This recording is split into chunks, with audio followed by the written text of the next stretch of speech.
Je commence les erreurs à éviter avec cette image que nous avons vue pendant la formation. C'est une image qui symbolise un appareil en médecine qui s'appelle l'électrocardiogramme, qu'on peut abréger ECG.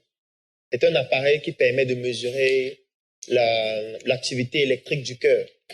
En général, vous allez voir dans les hôpitaux des personnes qui sont couchées, notamment dans les services de réanimation.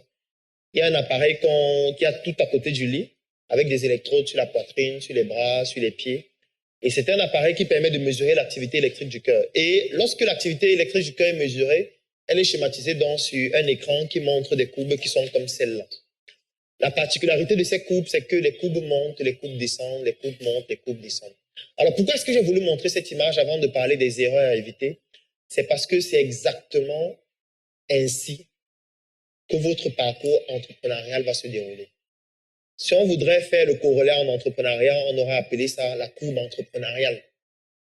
Ça veut dire que quand vous allez lancer votre projet, il y aura des hauts, il y aura des bas, il y aura des phases où il n'y a rien, où c'est tout plat, vous avez l'impression que vous ne foutez rien, vous n'avez pas d'entrée, rien ne fonctionne. Il y a des moments où vous replongez encore plus bas que vous ne l'étiez déjà. Il y a des moments où vous remontez et ce sera comme ça infiniment. Il n'y aura jamais un moment où c'est beau jusqu'à la fin, ça n'existe pas. Et qu'importe votre chiffre d'affaires, ça va se passer comme ça. Qu'importe votre activité, qu'importe le niveau que vous allez atteindre, ce sera toujours comme ça. Donc, il n'y a pas des gens qui entreprennent et qui n'ont pas la courbe ici. Qu'importe leur niveau. C'est juste que peut-être vous, quand vous commencez, vous êtes à un petit niveau. Donc, vous avez ce problème. Vous avez peut-être l'impression que c'est parce que vous n'avez pas beaucoup d'argent. Mais ce que vous devez savoir, c'est que plus vous allez monter et plus ce sera même pire. Donc, ça, c'est la première chose qu'il faut retenir, c'est que lorsqu'on va se lancer en entrepreneuriat, il y aura des hauts, il y aura des bas, il y aura des hauts, il y aura des bas. Et c'est normal. Ce n'est pas un problème. Quand il y a des bas, ce n'est pas qu'on vous a maudit. Ce n'est pas que c'est la malédiction. Ce n'est pas que les gens ne vous aiment pas. Ce n'est pas que vous êtes déjà devenu quelqu'un qui n'est pas recommandable. Non, c'est tout à fait normal que ça se déroule comme ça. Bon, après, s'il y a des bas tout le temps, c'est aussi un problème.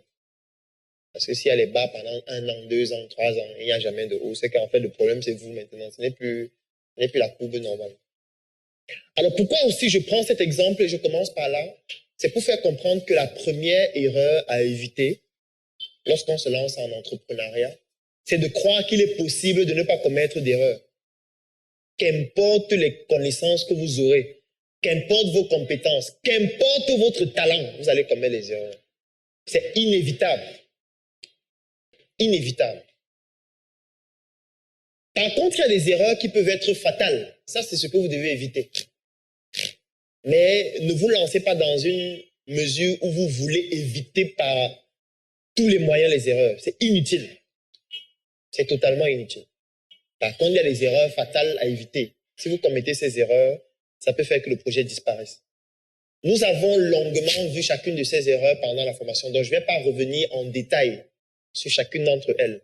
J'ai juste essayé de répertorier afin que vous puissiez toujours avoir à l'esprit ce qu'il ne faut pas commettre et surtout quelles sont les stratégies qu'il faut adopter. Alors, la première chose, c'est le business plan. On a longuement vu dans quel cas de figure il faut utiliser le business plan.